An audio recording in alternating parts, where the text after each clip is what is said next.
அனைவருக்கும் வணக்கம். Welcome all my brothers and sisters. இன்னைக்கு இந்த வீடியோ நம்ம என்ன பார்க்க போறோம் அப்படின்னா டீச்சர் ரெக்யர்மெண்ட் போர்ட் டிஆர்பி எக்ஸாமுக்கான ஜிகே கொஸ்டின் அண்ட் ஆன்சர் தான் பார்க்க போறோம். ப்ரீவியஸாக கேட்ட original question and answer plus அதுக்கு ரிலேட்டான கொஸ்டின் அண்ட் எக்ஸ்பெக்டட் கொஸ்டின், இது மூணுமே இந்த வீடியோ ஃபுல்லாக பார்க்கலாம். இது வந்து part 4 video. Already part 1, 2, 3 video make பண்ணி போட்டிருக்கு. பார்க்காதவங்க போய் பாருங்கள். இந்த வீடியோவை கடைசி வரைக்கும் ஸ்கிப் பண்ணாமல் பாருங்கள். கண்டிப்பாக இந்த வீடியோ உங்களுக்கு யூஸ்ஃபுல்லாக இருக்கும். ஏன் அப்படின்னா நிறைய இன்ட்ரெஸ்டிங்கான கொஸ்டின் இந்த வீடியோவில் நம்ம பார்க்க போகிறோம். ஓகே, அதுக்கு முன்னாடி நம்ம சேனலை சப்ஸ்கிரைப் பண்ணாதீங்க, சப்ஸ்கிரைப் பண்ணுங்கள். Subscribe our YouTube channel time to save. If you are interest to join our Facebook and Telegram channel means links are available in description box. Syllabus for TRB exam. TRB எக்ஸாமுக்கான GK syllabus என்னன்னு சொல்லி பார்க்கலாம். Unit 1 to unit 8 மொத்தம் உங்களுக்கு 8 unit உங்களுக்கு சிலபஸில் கொடுத்துருக்காங்க. இதில் வந்து பார்த்தோன்னா இந்த 8 யூனிட் கவர் ஆகிற மாதிரி நாம் 3 பார்ட் வீடியோ பார்த்துருக்கோம். இது வந்து பார்ட் 4 வீடியோ. ஒவ்வொரு வீடியோக்குலேயும் ஒவ்வொரு டாபிக் வந்து கான்சன்ட்ரேட் பண்ணுவோம், அதாவது ஒவ்வொரு யூனிட்டை கான்சன்ட்ரேட் பண்ணுவோம். 3rd யூனிட்டில் வந்து பார்த்தோம் அப்படின்னா ஹிஸ்ட்ரி. இந்த ஹிஸ்ட்ரியை கான்சன்ட்ரேட் பண்ணி 2nd வீடியோவில் பார்த்துருப்போம். இந்த இந்தியன் கான்ஸ்டியூஷன் கான்சன்ட்ரேட் பண்ணி 3rd வீடியோவில் பார்த்துருப்போம். இந்த வீடியோவில் நம்ம எதை கான்சன்ட்ரேட் பண்ணி பார்க்க போகிறோம் அப்படின்னா புக்ஸ் அண்ட் ஆத்தர்ஸ் கான்சன்ட்ரேட் பண்ணி பார்க்க போகிறோம். எல்லாம் இதுமே கவர் ஆகும். அது மெயினாக இந்த புக்ஸ் அண்ட் ஆத்தர்ஸ் கவர் ஆகும். Okay, first question. Bhagavad Gita was translated into English for the first time by. முதலில் பகவத்கீதையை ஆங்கில மொழியாக்கம் செய்தவர் யார்? இந்த கொஸ்டினுக்கான answer just click pause button click பண்ணி ட்ரை பண்ணுங்க. Charles Wilkins. சார்லஸ் வில்கின்ஸ் தான் பகவத்கீதை இங்கிலீஷ் லாங்குவேஜில் டிரான்ஸ்லேட் பண்ணார். எந்த ஆண்டு டிரான்ஸ்லேட் பண்ணார் அப்படின்னா 1785. இந்த பகவத்கீதை யார் ஆத்தர் அப்படின்னு சொல்லி கேட்டால் வியாச முனிவர். அவர் தான் பகவத்கீதைக்கு author.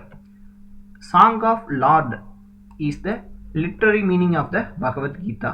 Literary meaning of the Bhagavad Gita என்னன்னு சொல்லுவோம்? சாங் ஆஃப் லார்ட் அப்படின்னு சொல்லுவோம். இதில் மொத்தம் எத்தனை சாப்டர் இருக்குன்னு சொல்லி கேட்டால் 18 சாப்டர் இருக்கு. அஃபிஷியலாக இது என்ன லாங்குவேஜில் மேக் பண்ணாங்க அப்படின்னா சான்ஸ்கிரிட் லாங்குவேஜில் இது பண்ணாங்க. ஓகே, ஸ்பிரிச்சுவல் டிக்ஷனரின்னு சொல்லுவாங்க. இது யார் சொன்னாங்க? பகவத்கீதையை ஸ்பிரிச்சுவல் டிக்ஷனரின்னு சொன்னாங்க. அது யார் சொன்னாங்க அப்படின்னு கேட்டால் மகாத்மா காந்தி சொன்னாங்க. மகாத்மா காந்தி தான் பகவத்கீதையை வந்து ஸ்பிரிச்சுவல் டிக்ஷனரி அப்படின்னு சொல்லியிருக்காரு. ஓகேங்களா? ஸோ பகவத்கீதைனா என்ன, அது யார் இங்கிலீஷில் மொழிபெயர்த்தவர் அப்படின்னு சொல்லி கேட்டாங்கன்னா சார்லஸ் வில்கின்ஸ். எந்த ஆண்டு, இதோட ஆத்தர் யார், சாங் ஆஃப் லார்ட் அப்படின்னு சொல்லி லிட்ரேச்சர் மீனிங் ஆஃப் பகவத்கீதை. இதில் மொத்தம் எத்தனை சாப்டர் இருக்குது, என்ன லாங்குவேஜ், இது ஸ்பிரிச்சுவல் டிக்ஷனரி அப்படின்னு சொல்லி சொன்னது யார் அப்படின்னு கேட்டால் மகாத்மா காந்தி.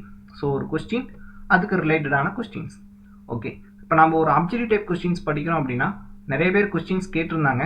அதாவது சார் கொஸ்டின் லெவலை இன்க்ரீஸ் பண்ணுங்கன்னு சொல்லி கேட்டுகிட்டே இருக்காங்க. அதாவது நம்ம ஒரு வீடியோ பார்க்குறோம், ஒரு மெத்தடாலஜி, ஸ்டடி மெத்தடாலஜி பார்த்துக்கோங்க. இப்போ நம்ம ஒரு 50 கொஸ்டின்ஸ் அப்ஜெக்டிவ் கொஸ்டின்ஸ் பார்க்குறோம், ஒரு 100 அப்ஜெக்டிவ் கொஸ்டின்ஸ் பார்க்குறோம் அப்படின்னா அதே 10 நாள் கழித்து பார்த்தோம் அப்படின்னா அந்த அப்ஜெக்டிவ் கொஸ்டின்ஸில் ஒரு 100 கொஸ்டின்ஸ் படிக்கணும்னா அரௌண்ட் ஒரு 5 to 10 கொஸ்டின் மறந்துடும். உங்களுக்கும் மறந்துடும், எனக்கும் மறந்துடும். ஏன் அப்படின்னா அது ஒரு படிக்கிற மெத்தடாலஜியே கிடையாது. அப்ஜெக்டிவ் டைப் கொஸ்டின்ங்கிறது எது அப்படின்னா நம்ம 8 யூனிட்டும், அதாவது 8 சாப்டரும் கம்ப்ளீட்டாக படித்து முடிச்சுட்டு அதுக்கப்புறம் அப்ஜெக்டிவ் டைப் கொஸ்டின்ஸை நம்ம எழுதி பார்க்கணும். ஓகேங்களா? அப்ஜெக்டிவ் கொஸ்டின்ஸ் மட்டும் படிச்சுட்டு போனால் நம்ம கிளியர் பண்ண முடியாது. அது வந்து என்னது, குருட்டு மடப்பாடம்னு சொல்லுவாங்க. ஒன்று நாம் என்ன கொஸ்டின்ஸ் படிக்கிறோமோ அதுக்கு ரிமைனிங் ஆப்ஷன்ஸ் வச்சு படிக்கணும். ஆர் அதர்வைஸ் அந்த ஆன்சர்னா அந்த ஆன்சருக்கு ப்ரீஃபாக எக்ஸ்ப்ளனேஷன் வச்சு படிக்கணும். அதுதான் கரெக்ட் மெத்தடாலஜி. இப்போ நம்ம அந்த மெத்தடாலஜி தான் நம்ம ஃபாலோ பண்ணிட்டு இருக்கோம். ஒரு கொஸ்டின்ஸ் படிக்கிறோம் அப்படின்னா அதுக்கு ரிமைனிங் ஆப்ஷன்ஸ் வச்சு படிப்போம். ஆர் அதர்வைஸ் அந்த கொஸ்டினுக்கு ப்ரீஃபாக எக்ஸ்ப்ளனேஷன் பார்ப்போம். இப்படி படித்தோம் அப்படின்னா கண்டிப்பாக நம்ம மனசுலையும் பதியும். அது என்ன கொஸ்டின்ஸ் கேட்டிருக்காங்க அதை புரிஞ்சு படித்தோம் அப்படின்னா கண்டிப்பாக நம்ம மனசில் பதியும். அதுக்கு ரிலேட்டான கொஸ்டின்ஸ் கேட்டாலும் ஈஸியாக அட்டன் பண்ண முடியும். ஸோ அதனால தான் நான் ஒரு 10 கொஸ்டின்ஸ் கொடுத்தேன் அப்படின்னா அதுக்கு ரிலேட்டான கொஸ்டின்ஸ் கொடுக்குறேன் அப்படின்னா அதுலேருந்து நம்ம கொஸ்டின்ஸ் எக்ஸ்பெக்டேஷன் பண்ணலாம். இப்போ 100 கொஸ்டின்ஸ் நான் எங்கேயோ அந்த 8 சாப்டர்லேருந்து 100 கொஸ்டின்ஸ் என்னாலே வீடியோ எடுத்து மேக் பண்ணி போட முடியும். பட் அது படிக்கிற மெத்தடாலஜி நமக்கு அது செட் ஆகாது. இந்த மாதிரி படிங்க, கண்டிப்பாக எந்த ஒரு காம்படிட்டிவ் எக்ஸாம் வந்தாலும் உங்களால் கிளியர் பண்ண முடியும். We are know because we are all teachers. Okay, இந்த கொஸ்டின்ஸ் வந்து பார்த்தோம் அப்படின்னா article 21A and the RDA Act came into effect எப்போ வந்தது? இதுக்கு ஆன்சர் வந்து பார்த்தோம் அப்படின்னா on 1st April 2010. இதுக்கு ஆன்சர் என்னது? 1st April 2010. இதோட ஆர்டிக்கல் என்னன்னு சொல்லி கேட்பாங்க. Article 21A. ஓகே, எல்லாத்துக்கும் இலவச கல்வி கட்டாய கல்வி கொடுக்கணும் அப்படின்னு சொல்லியிருக்காங்க. அது எந்த ஆர்டிக்கல் சொல்லியிருக்காங்கன்னா ஆர்டிக்கல் 21A. ஏஜ் எந்த ஏஜ்லேருந்து எந்த ஏஜ் வரைக்கும் 6 to 14 ஏஜ் வரைக்கும் வந்து பார்த்தோம்னா ஃப்ரீ எஜுகேஷன் கொடுக்கணும் அப்படின்னு சொல்லியிருக்காங்க. இது எந்த அமெண்ட்மெண்ட்டுன்னு சொல்லி கேட்பாங்க. 86th அமெண்ட்மெண்ட், சட்ட திருத்தம், 86வது சட்ட திருத்தம். எந்த இயரில் அந்த இது பாஸ் பண்ணாங்க, அந்த அமெண்ட்மெண்ட் சட்ட திருத்தம் கொண்டு வந்தாங்க அப்படின்னு கேட்டால் 2002ஆம் ஆண்டு. இதுதான் என்ன வேணும்னு சொல்லுவோம், ரைட் டு எஜுகேஷன் ஆக்ட்னு சொல்லுவோம். இந்த ஃபண்டமெண்டல் ரைட்ஸில் இது எத்தனாவது பார்ட்டுன்னு சொல்லி கேட்பாங்க, 3rd பார்ட். ஸோ நாங்கள் எப்போ கொண்டு வந்தாங்க, அதாவது எப்போ அமல்படுத்தினாங்க, 1st April 2010 அமல்படுத்தினாங்க. இதோட ஆர்டிக்கல் என்ன, ஆர்டிக்கல் 21A. ஏஜ் என்ன, 6 to 14. என்ன அமெண்ட்மெண்ட், அந்த அமெண்ட்மெண்ட் எப்போ கொண்டு வந்தாங்க, எந்த இயர், இது எத்தனாவது பார்ட் வருது. ஸோ இது எல்லாமே பார்த்துக்குவோம். ஸோ ரைட் டு எஜுகேஷன் பற்றி ப்ரீஃபாக பார்த்துருக்கோமா.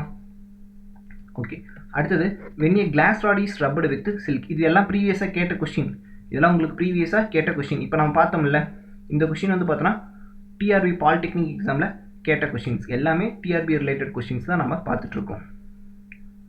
ஓகே, இது வந்து பிஜிடிஆர்பி எக்ஸாமில் கேட்ட கொஸ்டின், ப்ரீவியஸாக கேட்ட original question. when a glass rod is rubbed with silk, the glass rod dash. கண்ணாடி தண்டு பட்டு துணியால் தேய்க்கப்படும் போது கண்ணாடி தண்டு என்னவாகும்.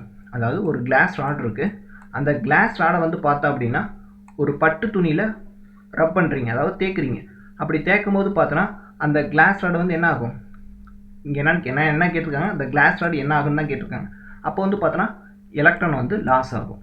ஏன் அப்படின்னா அதில் இருக்கிற எலக்ட்ரான்ஸ்லாம் இது அப்சர்வ் பண்ணிச்சு, இது அந்த சில்க் கிளாத் வந்து அப்சர்வ் பண்ணிச்சு. ஸோ இதனால் நமக்கு என்ன ஆகும், லாஸ் ஆஃப் எலக்ட்ரான். அவங்க கொஸ்டினில் என்ன கேட்டிருக்காங்க, the glass rod loss of electron. இந்த இடத்துல இன்கேஸ் இந்த இடத்துல த சில்க் கிளாத் டேஸ் அப்படின்னு சொல்லி கேட்டிருந்தாங்கன்னா கெயின் ஆஃப் எலக்ட்ரான் சொல்லணும். கிளாஸ் ராடுன்னு கேட்டதுனால நம்ம லாஸ் ஆஃப் எலக்ட்ரான். இந்த இடத்துல இன்கேஸ் சில்க் கிளாத்னு கேட்டால் கெயின் ஆஃப் எலக்ட்ரான் சொல்லணும். ஏன்னா இந்த சில்க் கிளாத் போட்டு தேய்ச்சதுக்கப்புறம் அதில் இருக்கிற எலக்ட்ரான்ஸ்லாம் போயிடும், அந்த எலக்ட்ரானை அப்சர்வ் பண்ணிக்கும். எது அப்சர்வ் பண்ணிக்குது, அந்த சில்க் கிளாத் அப்சர்வ் பண்ணிக்குது. ஸோ அதான் என்ன கொஸ்டின்ஸ் கேட்டிருக்காங்க, அந்த glass rod is loss of electron.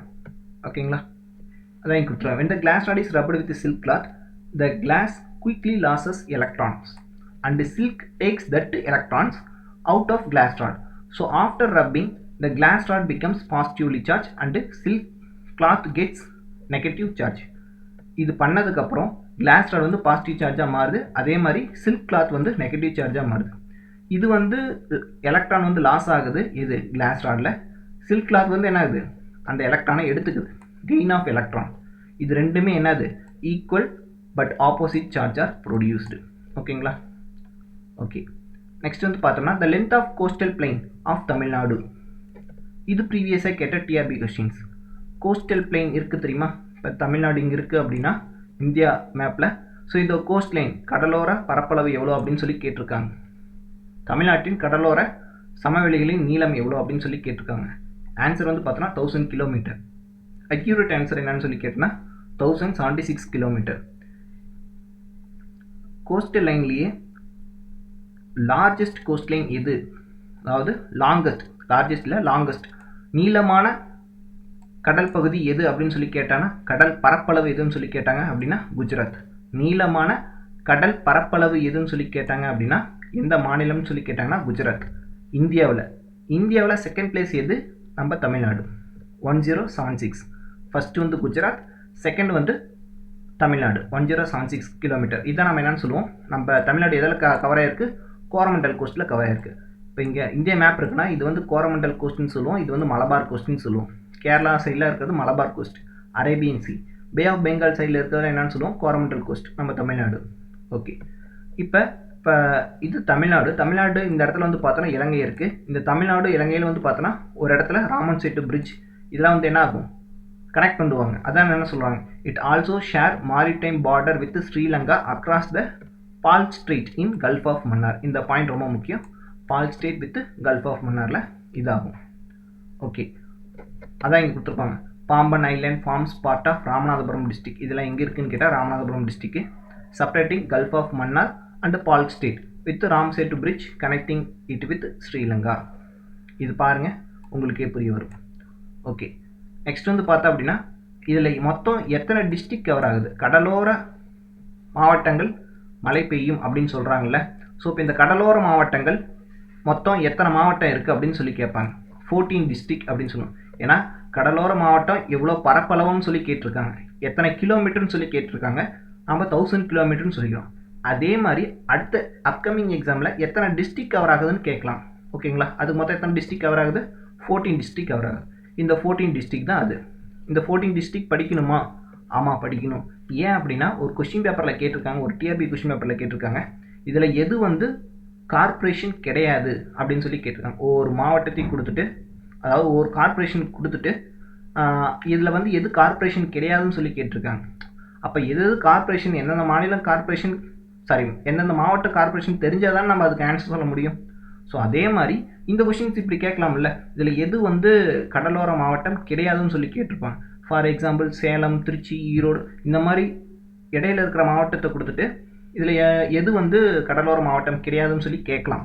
ஏன்னா அதுக்கு தகுந்த மாதிரி கேட்டிருக்காங்க. ஸோ அதுக்கு தகுந்த மாதிரி நம்ம ப்ரிப்பேர் பண்ணிக்கணும்ல. ஸோ இந்த 14 இதுவும் பார்த்துக்கோங்க. லென்த்து கேட்டிருக்காங்க, அதே மாதிரி 14 டிஸ்ட்ரிக்ட்டும் கேட்கலாம். ஆல்ரெடி கார்ப்பரேஷன் எது இல்லைன்னு சொல்லி கேட்டிருக்காங்க. அதனால் இதுலேயும் அதே மாதிரி எது கோஸ்ட்லேயும் கிடையாது அப்படின்னு சொல்லி கேட்கலாம், எந்த மாவட்டம் கிடையாதுன்னு கேட்கலாம். ஸோ அது படிச்சுக்கோங்க, 14 மாவட்டம். ஓகே, இந்த கொஸ்டின் ரொம்ப ரொம்ப முக்கியமான கொஸ்டின். ரயில்வே டிபார்ட்மெண்ட்லேயும் சரி, எஸ்எஸ்சி டிபார்ட்மெண்ட்லேயும் சரி, அதிகமாக ரிப்பீட்டடாக இந்த கொஸ்டின்ஸ் கேட்பாங்க. வெஸ்டர்ன் கேட்டும் ஈஸ்டர்ன் கேட்டும் மீட் ஆகிற பிளேஸ் எது அப்படின்னு சொல்லி கேட்பாங்க. இது வந்து நார்த்து, சவுத்து, ஈஸ்ட்டு, வெஸ்ட்டு, இந்த ஈஸ்டர்ன் கேட்ஸும் வெஸ்டர்ன் கேட்ஸும் மீட் ஆகிற பிளேஸ் எதுன்னு சொல்லி கேட்பாங்க. நீலகிரி ஹில்ஸ். இது ரொம்ப முக்கியமான கேள்வி. Okay, who is called as father of Indian green revolution? Who is called as father of Indian green revolution? M S Swaminathan. இது ஒரு ஜிகே கொஸ்டின். அவர் எந்த மாநிலத்தை சேர்ந்தவர் அப்படின்னு கேட்டால் ஃப்ரம் தமிழ்நாடு. ஓகேங்களா? சென்னைக்கு ஒரு நிக்நேம் இருக்குது, அது என்ன அப்படின்னு சொல்லி கேட்டால் டெட்ராய்ட் ஆஃப் இந்தியா அப்படின்னு சொல்லுவாங்க. ஏன் அப்படின்னா நிறைய சென்னையிலும் சரி குஜராத்லேயும் சரி நிறைய ஆட்டோமொபைல் இண்டஸ்ட்ரீஸில் அதிகமாக இருக்கும். அதுவும் ஸ்பெசிஃபிக்காக சென்னையில் அதிகம் ஆட்டோமொபைல் இண்டஸ்ட்ரீஸ்லாம் இருக்கும். அதனால தான் சென்னைக்கு ஒரு நிக்நேம் இருக்குது, அதுதான் என்னது, டெட்ராய்ட் ஆஃப் இந்தியா அப்படின்னு சொல்லுவோம். நீங்கள் தமிழ்நாடு ஜியோகிராஃபிலாம் இந்த கொஷின்ஸ் எல்லாமே கவர் ஆகும். இதெல்லாம் ரொம்ப ரொம்ப முக்கியமான கொஷின்ஸ். தமிழ்நாடு ஜியோகிராஃபியில் எல்லாமே இது கொஷின்ஸ் கவர் ஆகும். ஓகே, ப்ரீவியஸாக கேட்ட கொஸ்டினும் கூட இதுக்கு முன்னாடி பார்த்ததெல்லாம். ஓகே, இது இப்போ தமிழ்நாட்டில் மொத்தம் எத்தனை இன்டர்நேஷ்னல் ஏர்போர்ட் இருக்குது? 4 இன்டர்நேஷ்னல் ஏர்போர்ட் இருக்குது. அது என்னென்னது? சென்னை, கோயம்புத்தூர், திருச்சிராப்பள்ளி அண்டு மதுரை. ஓகே, இந்தியாவோட லாங்கஸ்ட் பீச் எது? இந்தியாவிலேயே மிகப்பெரிய பீச் எது அப்படின்னு கேட்டால் மெரினா பீச் தான். அது எத்தனை கிலோமீட்டர் அதுவும் பார்த்துக்கோங்க, ரொம்ப முக்கியம். எத்தனை கிலோமீட்டர்? 13 கிலோமீட்டர். ஓகேங்களா? இந்தியாவில் லாங்கஸ்ட் பீச் எது? மெரினா பீச். வேர்ல்டு லெவலில் செகண்ட் லார்ஜஸ்ட் பீச் எது அப்படின்னா மெரினா பீச். வேர்ல்டு லெவலில் செகண்டு, இந்தியா லெவலில் ஃபஸ்ட்டு எது? மெரினா பீச். அது எங்கே இருக்குன்னு கேட்டால் சென்னையில் இருக்குது. ஓகே, அடுத்து வந்து பார்த்தோன்னா Tamil Nadu is the 10th largest Indian state by area. Area வைஸில் பார்த்தோம் அப்படின்னா 10th பிளேஸ் நம்ம தமிழ்நாடு. அதே பாப்புலேஷன் வைஸில் பார்த்தோம் அப்படின்னா 6th பிளேஸ் நம்ம தமிழ்நாடு. ஓகேங்களா? தமிழ்நாட்டில் மொத்தம் எத்தனை டிஸ்ட்ரிக்ட் இருக்குதுன்னு கேட்டால் 38 டிஸ்ட்ரிக்ட் இருக்குது. மொத்தம் எத்தனை லெஜிஸ்லேச்சர் உங்களுக்கு சிலபஸில் இருக்குல்ல, மொத்தம் எத்தனை எம்எல்ஏ சீட் அப்படின்னு கேட்டால் தமிழ்நாட்டில் 234 எம்எல்ஏ சீட்டு. மொத்தம் எத்தனை லோக்சபா சீட்டுன்னு கேட்டால் 39 லோக்சபா சீட். எத்தனை ராஜ்யசபா சீட்டுன்னு கேட்டால் 18. ஏரியா பார்த்துக்கோங்க. ஓகே, பாப்புலேஷன்ஸ் வந்து பார்த்தா அப்படின்னா 72,147. ஓகேங்களா? அடுத்து வந்து பார்த்தோன்னா எம்பலம். இது வந்து பார்த்தோன்னா மெயின் இது பண்ணிக்கோங்க, இது அந்தளவுக்கு இம்பார்ட்டன்ஸ் கிடையாது, பட் பார்த்துக்கோங்க. எம்பலம் என்ன அப்படின்னு பார்த்தோன்னா தமிழ்நாடோட எம்பலம் என்ன? ஸ்ரீவில்லிபுத்தூர் ஆண்டாள் டெம்பிள் தான் அந்த எம்பலமாக இருக்கும். ஓகேங்களா? நம்ம சேனலை சப்ஸ்கிரைப் பண்ணுங்கள். Subscribe our YouTube channel Time to Save. If you are interested to join our Facebook and Telegram channel means links are available in description box. இந்த வீடியோ பிடிச்சிருக்கா இல்லையா அப்படின்னு சொல்லி கீழே கமெண்ட் செக்ஷனில் கமெண்ட் பண்ணுங்கள். Your feedback is always welcome. யூஸ்ஃபுல்லாக இருக்கா இல்லையா அப்படின்னு சொல்லி கமெண்ட் செக்ஷனில் கமெண்ட் பண்ணுங்கள். டெலகிராம் சேனலில் ஜாயின் பண்ணிங்க அப்படின்னா உங்களுக்கான important questions, important update notification அது அப்டேட் ஆகிட்டே இருக்கும். ஓகே, நெக்ஸ்ட் கொஸ்டின் வந்து பார்த்தோம்னா இந்த கொஸ்டின்ஸ் டிஆர்பி எக்ஸாமில் கேட்கல, பட் தெரிஞ்சுக்கிறது நல்லது. ஏன்னா நம்ம ஒரு டீச்சர் ட்ரைனிங் முடிச்சிருக்கோம், தட் மீன்ஸ் பிஎட் முடிச்சிருக்கோம், டீச்சர் ட்ரைனிங் பண்ணியிருக்கோம். ஸோ இந்த கொஸ்டின் தெரிஞ்சுக்கிறது நல்லது.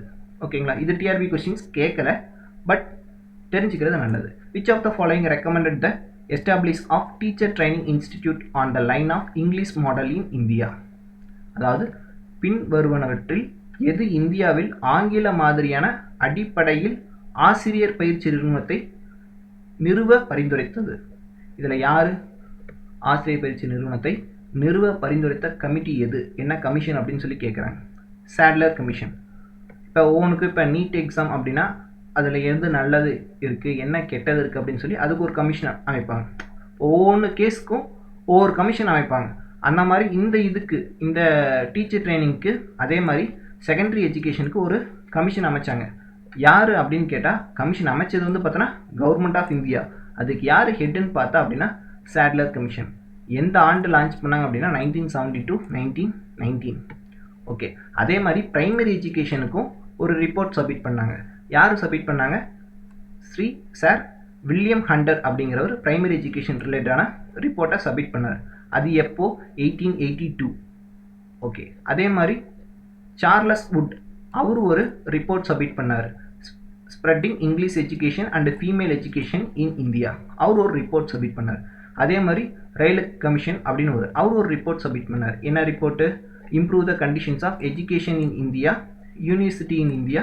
ஸோ ஒவ்வொருத்தரும் ஒவ்வொரு குழு அமைச்சிருப்பாங்க. அந்த குழுவுக்கு தலைமை தாங்கினது ஒவ்வொருத்தர் ஹெட்டாக இருந்திருப்பாங்க. அந்த ஹெட்டு தான் இங்கே கொடுத்துருக்காங்க யார் யார் அப்படின்னு சொல்லி. இந்த கேள்வி இம்பார்ட்டன்ட் கிடையாது, பட் படித்து வச்சுக்கோங்க, நல்லது. Okay, the solar planet made up of mainly. Solar சிஸ்டத்தில் இருந்து நிறைய கொஷின்ஸ் ரிப்பீட்டடாக உங்கள் கொஷின் பேப்பரில் கேட்டுகிட்டே இருக்காங்க. இது பார்த்துக்கோங்க. Solar planet made up of mainly gases. இதில் வாயு கோள்கள் எவை அப்படின்னு சொல்லி கேட்குறாங்க. ஆன்சர் வந்து பார்த்தோன்னா ஜூபிட்டர். மொத்தம் 8 பிளானட் இருக்குது. சன்னை சுற்றி 8 கோள் இருக்கும். அது ஒவ்வொரு பிளானட்டும் என்னென்ன அப்படின்னு சொல்லி நம்ம ஆல்ரெடி நிறைய வீடியோஸில் நம்ம பார்த்துருக்கோம். ஒவ்வொரு வீடியோஸ்லையும் ஒவ்வொரு டைப் ஆஃப் கொஷின்ஸ் பார்க்குறோம். இதில் வந்து பார்த்தோன்னா இது கேஸியஸ் பிளானட் அப்படின்னு சொல்லி கேட்டிருக்காங்க. ஃபஸ்ட்டு சன்னை சுற்றி 8 கோள் இருக்கும். Mercury, Venus, earth, Mars, Jupiter அப்படின்னு சொல்லி இருக்கும்.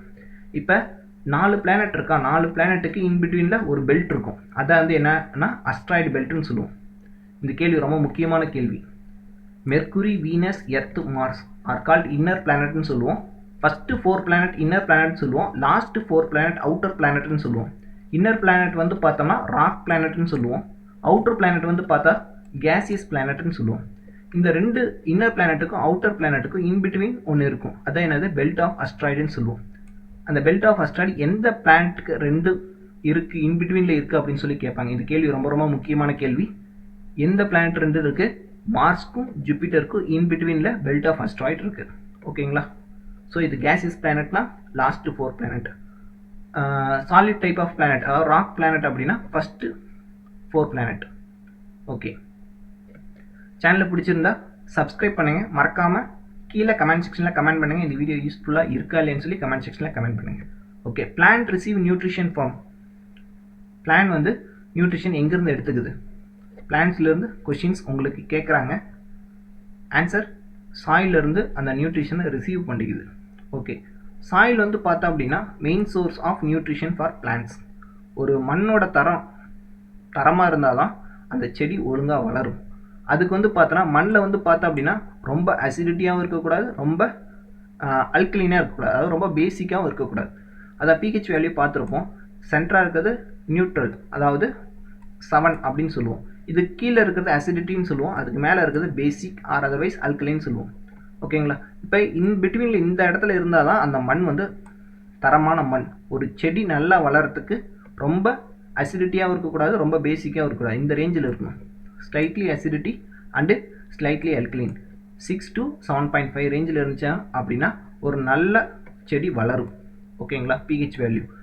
ஒரு செடி வளர்கிறதுக்கு பொட்டாசியம் ரொம்ப முக்கியம். ஒரு பொட்டாசியம் இருந்தது அப்படின்னா செடியில் பொட்டாசியம் உரம் போடுவாங்கள்ல, அதில் வந்து பார்த்தோன்னா பொட்டாசியம் நிறையா இருக்கும். Potassium helps the root to penetrate deep into the soil and observe nutrition quickly. Soil இருக்கிற அப்சர்ப்ஷனை சாயில் உள்ள நியூட்ரிஷனை குயிக்காக அப்சர்வ் பண்ணுறதுக்கு பொட்டாசியம் வந்து ஹெல்ப் பண்ணும். ஓகேங்களா? பாஸ்பேட், பொட்டாசியம், ஜிங்க் இதெல்லாம் வந்து பார்த்தோன்னா சாயில் இருக்கிற நியூட்ரிஷனை குயிக்காக அப்சர்வ் பண்ணுறதுக்கு இதெல்லாம் யூஸ்ஃபுல்லாக இருக்கும். அந்த உரம் போடுவீங்க தெரியுமா, அந்த உரத்தில் அதிகமாக பொட்டாசியம் இருக்கும். ஓகே, இந்த கொஸ்டின்ஸ் வந்து பார்த்தா அப்படின்னா டிஆர்பி பாலிடெக்னிக் கொஷின் பேப்பர். இது டிஆர்பி பாலிடெக்னிக் கொஷின் பேப்பர் 2017 கேட்ட கொஷின் பேப்பர். ஓகேங்களா? இது வந்து பார்த்தோம்னா இது வந்து எவ்ரிடே சயின்ஸ் ஃபிசிக்ஸ் சப்ஜெக்டில் கவர் ஆகுது. அதே மாதிரி வந்து பார்த்தோன்னா புக்ஸ் அண்ட் ஆத்தர் இந்த கொஷின்ஸ் கவர் ஆகுது. ஓகேங்களா? Quit India movement was launched in response Cripps mission. இது வந்து ஹிஸ்ட்ரியில் கவர் ஆகும். ஓகேங்களா? பட் நமக்கு வந்து பார்த்தோம் அப்படின்னா இந்த 2 கொஷின்ஸ் ரொம்ப முக்கியமான கொஷின்ஸ். நம்ம பிஜிடிஆர்பிக்கு இந்த 2 கொஷினும் ரொம்ப முக்கியமான கொஷின். இது பாருங்கள் 2017 கரண்ட் அஃபேர்ஸ்லேருந்து கொஸ்டின்ஸ் கேட்டிருக்காங்க. அந்த கரண்ட் அஃபேர்ஸ் கொஸ்டின் வந்து பார்த்தோன்னா ஸ்போர்ட்ஸ்லேருந்து கேட்டிருக்காங்க. நான் ஆல்ரெடி நிறைய வீடியோவில் சொல்லியிருக்கேன், நீங்கள் கரண்ட் அஃபேர்ஸ் படிக்கிறது ஸ்போர்ட்ஸ்க்கு அதிக முக்கியத்துவம் கொடுத்து படிங்க, அதே மாதிரி அவார்ட்ஸ்க்கு முக்கியத்துவம் கொடுத்து படிங்க. இப்போ கரண்ட் அஃபேர்ஸ் படிக்கிறது ஸ்போர்ட்ஸ், அவார்ட்ஸ் இதுக்கெல்லாம் முக்கியத்துவம் கொடுத்து படிச்சிங்க அப்படின்னா அதிலிருந்து கொஸ்டின்ஸ் கேட்பாங்க. ஓகேங்களா? ஸோ இது 2017 நடந்த எக்ஸாம். 2017 நடந்த ஏஷியன் அத்லெட்டிக் சாம்பியன்ஷிப் யார் அப்படின்னு சொல்லி கேட்டிருக்காங்க. ஓகே, இப்போ நாம் இந்த 2 கொஷின் பார்ப்போம். இப்போ புக்ஸ் நாம் இந்த வீடியோ 4th வீடியோவில் பார்ட் 4 வீடியோவில் எதுக்கு இம்பார்ட்டன்ஸ் அதிகமாக கொடுப்போம்னு சொல்லியிருக்கோம், புக்ஸ் அண்ட் ஆத்தருக்கு அதிக இம்பார்ட்டன்ஸ் கொடுப்போம் அப்படின்னு சொல்லியிருக்கோம். ஓகே, இது கொஷின்ஸ் பாருங்கள். ஹூ ராட் த நாவல் காவல் கோட்டம்? காவல் கோட்டம் நாவலை எழுதுனது யார் அப்படின்னு சொல்லி கேட்டிருக்காங்க. இதுக்கு answer S Venkatesan. That means சு வெங்கடேஷன் அவர் தான் வந்து பார்த்தோன்னா காவல் கோட்டம் நாவலை எழுதுனாங்க. ஓகேங்களா? அவர் வந்து பார்த்தோன்னா இப்போ இருக்கிற மதுரை எம்பின்னு நினைக்கிறேன். ஓகேங்களா? எந்த ஆண்டு எழுதுனாங்க அப்படின்னா 2011ஆம் ஆண்டு. ஓகே, அதே வந்து பார்த்தோன்னா இது வந்து பார்த்தோன்னா கரெக்ட் ஆப்ஷன் சொல்யூஷன். இதே ரிமைனிங் ஆப்ஷன் சொல்யூஷன் பாருங்கள். வானதாசன், ஜோடி க்ரூஸ் அண்டு புவியரசன் இவங்களாம் என்ன புக் எழுதுனாங்க பாருங்கள். வானதாசன் வந்து பார்த்தோன்னா ஒரு சிறு இசை, அது மாதிரி ஜோடி க்ரூஸ் அப்படிங்கிறது கோர்க்கை, அதே மாதிரி புவியரசு அவர் என்ன புக் எழுதுனாங்கன்னு பாருங்கள். ஓகேங்களா?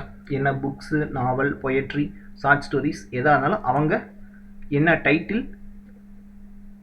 அவங்களோட நேம், அதை இது நோட்ஸ், நாவலா, ஷார்ட் ஸ்டோரிஸா, பொயட்ரியா.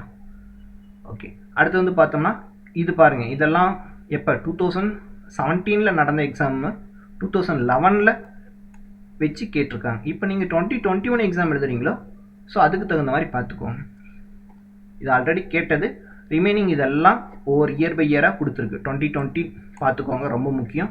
அதே மாதிரி 2019 இது பாருங்கள், அதுவும் ரொம்ப முக்கியம். இந்த நாவல் யார் வாங்கினாங்க, இந்த நாவல் யார் எழுதுனாங்க, இந்த நாவல் யார் எழுதுனாங்க. 2019 பார்த்துக்கோங்க, 2020 பார்த்துக்கோங்க. இது ரெண்டும் ரொம்ப முக்கியமானது, பார்த்துக்கோங்க. அதே மாதிரி வந்து பார்த்தோம்னா இதுக்கு ப்ரீவியஸாக ஃபஸ்ட் இயர் வாங்கினாங்க, அதுவும் பார்த்துக்கோங்க. இந்த டைட்டில் எல்லாமே ஸ்க்ரீன்ஷாட் எடுத்துக்கோங்க. இது நான் சொல்லணும்னு அவசியம் இல்லை, படிக்கணும்னு அவசியம் இல்லை. ஜஸ்ட் பாஸ் பட்டன் கிளிக் பண்ணி பார்த்தீங்கன்னா உங்களுக்கே புரிய வரும். ஏன்னா புக்ஸ் அண்ட் ஆத்தர்ஸ் வந்து ரிப்பீட்டடாக கொஷின்ஸ் கேட்டுகிட்டே இருக்காங்க, எல்லா கொஷின் அப்புறம் கேட்டுகிட்டே இருக்காங்க. ஸோ அது பார்த்துக்கோங்க. ஸோ இது எல்லாமே அதில் கவர் ஆகும். வைரமுத்து,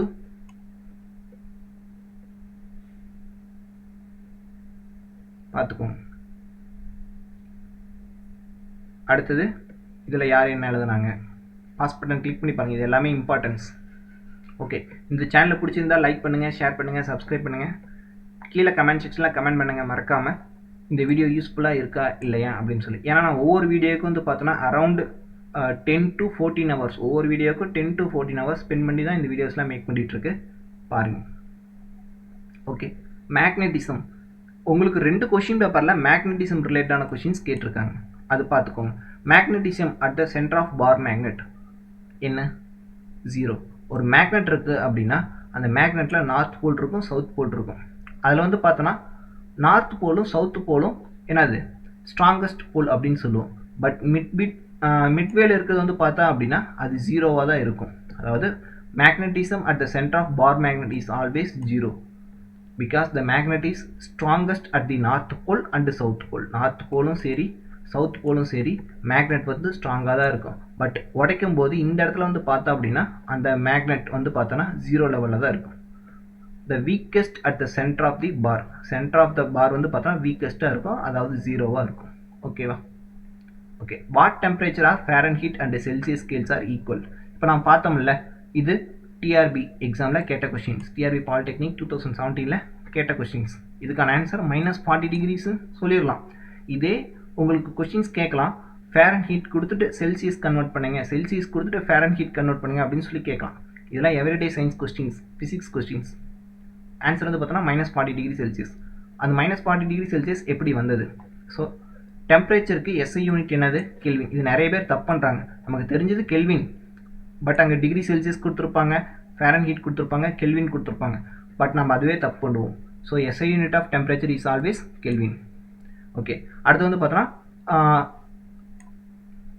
ஃபாரன்ஹீட்லேருந்து கெல்வினுக்கும் டிகிரி செல்சியஸ்க்கும், டிகிரி செல்சியஸ்லேருந்து ஃபாரன்ஹீட்டுக்கும் கன்வெர்ட் பண்ண ஒரு ஃபார்முலா யூஸ் பண்ணுவாங்க. அது என்ன ஃபார்முலா அப்படின்னா இந்த ஃபார்முலா தான். C is equal to F minus 32 into 5/9. ஓகேங்களா. ஸோ இதில் வந்து பார்த்தோன்னா எப்படி மைனஸ் 40 டிகிரி செல்சியஸ் வந்தது? ஸோ டெம்பரேச்சரும் செல்சியஸ் ஸ்கேலும் ஈக்குவல், அதாவது C is equal to F is equal to X, temperature in Fahrenheit and Celsius to be equal. So C is equal to F is equal to X. ஓகேங்களா. So இப்போ C இருக்கிற இடத்துலையும் X substitute பண்ணுங்கள், F இருக்கிற இடத்துலையும் X substitute பண்ணுங்கள். அதான் இந்த ஃபார்முலாவில் C இருக்கிற இடத்துலையும் F இருக்கிற இடத்துலையும் X சப்ஸ்டியூட் பண்ணிங்க அப்படின்னா இது வந்து உள்ளே இன்ட்டு பண்ணுங்க. இந்த 9 வந்து இந்த பக்கம் வந்தது அப்படின்னா என்ன ஆகும்? 9x. இப்போ 5 உள்ளே இன்ட்டு பண்ணால் 5x மைனஸ் 5 இன்ட்டு 32 160. இப்போ இந்த 5x இந்தாண்ட வந்தது அப்படின்னா 4x is equal to minus 160. இப்போ ரெண்டும் கேன்சல் பண்ணிங்க அப்படின்னா x is equal to minus 40. So செல்சியஸும் சரி ஃபாரன்ஹீட்டும் சரி எந்த ரேஞ்சில் ஈக்குவலாக இருக்கும் அப்படின்னு கேட்டால் -40 ரேஞ்சில் ஈக்குவலாக இருக்கும். ஓகேங்களா. ஸோ இதுவும் கேட்கலாம். டிகிரிலேருந்து ஃபாரன்ஹீட் கன்வெர்ட் பண்ணுங்கள், ஃபாரன்ஹீட்லேருந்து டிகிரி கன்வெர்ட் பண்ணுங்கள், டிகிரி செல்சியஸ் கன்வெர்ட் பண்ணுங்கள் அப்படின்னா இந்த ஃபார்முலா யூஸ் பண்ணணும்.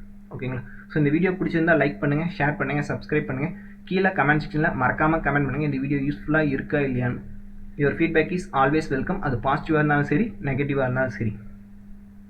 ஃப்ரெண்ட்ஸ்க்கு நிறைய பேர்த்துக்கு ஷேர் பண்ணுங்கள். ஓகே, நெக்ஸ்ட் கொஸ்டின் வந்து பார்த்தோம் அப்படின்னா இதுவும் டிஆர்பி பாலிடெக்னிக் எக்ஸாம் 2017 கேட்ட கொஷின்ஸ். இதில் வந்து பார்த்தோம் அப்படின்னா இந்த கொஷின்ஸ் பாருங்கள், நமக்கு ரிவர் பிஜிடிஆர்பியில் ரிவர் டாபிக் இருக்குல்ல, அந்த ரிவர் டாப்பிக்லேருந்து கொஷின்ஸ் கேட்டிருக்காங்க பாருங்கள். Which of the above following into the bay of Bengal? Bay of Bengal எது? நர்மதா அந்த தப்தி. இதுக்கான ஆன்சர் வந்து பார்த்தோம் அப்படின்னா பிசி பிரம்மபுத்திரா அண்டு கோதாவரி. இவங்க என்ன கேட்டிருக்காங்க? பே ஆஃப் பெங்கால் தான் கேட்டிருக்காங்க. பே ஆஃப் பெங்கால் இது பண்ணுறது எது? பிரம்மபுத்திரா கோதாவரி. இதே அரேபியன் சீன் கேட்டிருந்தாங்கன்னா நர்மதா அந்த தப்தி. இந்தியன் மேப் இருக்கு, இந்த இருக்கிறதெல்லாம் என்னது? பே ஆஃப் பெங்கால். இந்த இருக்கிறதெல்லாம் என்னது? Arabian sea. இது வந்து என்னது? நர்மதா அந்த தப்தி வந்து ரிவர் வந்து பார்த்தா அப்படின்னா east to west flowing river. இப்போ இந்தியா இருக்குது அப்படின்னா இந்தியா ரிவர் மேப் இருக்குது அப்படின்னா ஈஸ்ட்டு, இது நார்த்து, சவுத்து, ஈஸ்ட், வெஸ்ட். ஈஸ்ட்லேருந்து வெஸ்ட் ஃப்ளோவிங் ரிவர் நம்ம என்னென்னு சொல்லுவோம்? எந்த ரிவர் பாஸ் ஆகுது அப்படின்னா Narmada Tapti river east to வெஸ்ட்டில் ஃப்ளோ ஆகுது. மித்த ரிமைனிங் ரிவர்லாம் என்னது? வெஸ்ட் டு ஈஸ்ட்டில் ஃப்ளோ ஆகுது. அதாவது west to east or otherwise north to south, எதாக இருந்தாலும் சரி. இதெல்லாம் வந்து பே ஆஃப் பெங்காலில் கலக்கிறது. இப்போ இதுக்கு ஆன்சர் வந்து என்னது? நர்மதா அண்ட் தப்தி. அவங்க கேட்குற கொஸ்டின் என்னது? East to west, Narmada and Tapti. Okay, Narmada and Tapti river எங்கே ஆரிஜினேட் ஆகுது? மைக்கேல் ஹில்ஸ், அமர்கண்டக், மத்திய பிரதேஷ். அதே மாதிரி தப்தி ரிவர் எங்கே ஆரிஜினேட் ஆகுது? சாட்புரா ரேஞ்ச், பெடுல், மத்திய பிரதேஷ். ஓகேங்களா. கோதாவரி ரிவர் எங்கே ஆரிஜினேட் ஆகுது? ட்ரிம்பகேஸ்வர். அது எங்கே இருக்குது அப்படின்னா நாசிக் டிஸ்ட்ரிக்ட், மகாராஷ்டிரா. அதே மாதிரி Brahmaputra river are otherwise known as எர்லங் டெஷ்புக். இந்த ரிவருக்கு அனதர் நேம் என்னது அப்படின்னா எர்லங் டெஷ்புக். இந்த ரிவர் எங்கே ஆரிஜினேட் ஆகுதுன்னா அக்ஸி கிளேசியரில் ஆரிஜினேட் ஆகுது. இது எங்கே இருக்குது அப்படின்னு கேட்டால் டிபெட்டில் இருக்குது. ஓகே, இந்த கொஷின் ப்ரீவியஸாக கேட்ட டிஆர்பி கொஷின். இங்கே நான் ஒன்று சொல்ல விரும்புகிறேன். இந்த டிஆர்பி கொஷின்ஸில் வந்து பார்த்தோம் அப்படின்னா இதுக்கான ஆன்சர் கீ வந்து பார்த்தோன்னா தப்பாக கொடுத்துருக்காங்களா நீங்கள் செக் பண்ணிக்கோங்க. In terms of area which is the smallest union territories of India? Area வைஸில் பார்க்கும்போது எது வந்து ஸ்மாலஸ்ட் யூனியன் டெரிட்டரிஸ் அப்படின்னு சொல்லி கேட்டிருக்காங்க. உங்கள் கொஸ்டின் பேப்பர் பிஜிடிஆர்பி கொஸ்டின் பேப்பரில் உங்களுக்கு ஆன்சர் கொடுத்துருக்காங்க டையூ டாமன் அப்படின்னு சொல்லி கொடுத்துருக்காங்க. பட் ஒரிஜினலாக ஆன்சர் வந்து பார்த்தோன்னா லட்சத்தீவு தான். ஆனால் உங்களுக்கு ஆன்சருக்கு வந்து பார்த்தோன்னா டையூ டாமன் கொடுத்துருக்காங்க. இந்த ஒரு கொஸ்டின் தான் தப்பாக கொடுத்துருக்காங்களா? இல்லை, மொத்தம் சங்கம் லிட்ரேச்சர் அந்த மாதிரி மொத்தம் 3 கொஸ்டின் ப்ரீவியஸாக கேட்ட பிஜிடிஆர்பி கொஸ்டினில் 3 கொஸ்டின் ஆன்சர் கீ தப்பாக கொடுத்துருக்காங்க. அதில் ஒரு கொஸ்டின் இது உங்களுக்கு டையூ டாமன் கொடுத்துருக்காங்க. பட் இது வராது, லட்சத்தீவு தான் வரும். லட்சத்தீவு எத்தனை? 32 ஸ்கொயர் கிலோமீட்டர். இதுதான் என்னது? Smallest union territories. இதே லார்ஜஸ்ட் யூனியன் டெரிட்டரிஸ் எதுன்னு கேட்டால் லடாக். இது ப்ரீவியஸாக கேட்ட கொஸ்டின், மேபி இந்த கொஸ்டின்ஸ் கேட்கலாம். லார்ஜஸ்ட் யூனியன் டெரிட்டரிஸ் எது அப்படின்னு சொல்லி கேட்டால் லடாக். ஸ்மாலஸ்ட் யூனியன் டெரிட்டரிஸ் எதுன்னு கேட்டால் லட்சத்தீவு. இதே லார்ஜஸ்ட் ஸ்டேட் அப்படின்னு சொல்லி கேட்டால் ஏரியா வைஸ், நான் சொல்கிறது area wise Rajasthan. Smallest state அப்படின்னு கேட்டால் கோவா. லார்ஜஸ்ட் டிஸ்ட்ரிக்ட்னு கேட்டால் குச் டிஸ்ட்ரிக்ட் அது எங்கே இருக்குன்னு கேட்டால் குஜராத். ஸ்மாலஸ்ட் டிஸ்ட்ரிக்ட்னு கேட்டால் பாண்டிச்சேரி அது எங்கே இருக்குன்னு கேட்டால் மஹி தான் ஸ்மாலஸ்ட் டிஸ்ட்ரிக்ட் அது எங்கே இருக்குன்னு கேட்டால் பாண்டிச்சேரி. ஓகே, இந்த வீடியோ உங்களுக்கு பிடிச்சிருந்தா லைக் பண்ணுங்கள், ஷேர் பண்ணுங்கள், மறக்காமல் கமெண்ட் பண்ணுங்கள். Your feedback is always welcome. இந்த வீடியோ பிடிச்சிருக்கா இல்லையான்னு கமெண்ட் செக்ஷனில் கமெண்ட் பண்ணுங்கள். அது பாசிட்டிவாக இருந்தாலும் சரி, நெகட்டிவாக இருந்தாலும் சரி. மறக்காமல் நம்ம டெலகிராம் சேனலில் ஜாயின் பண்ணுங்கள். அப்படின்னா தான் உங்களுக்கான important notification, important update news அதில் அப்டேட் ஆகிட்டே இருக்கும். தேங்க்யூ.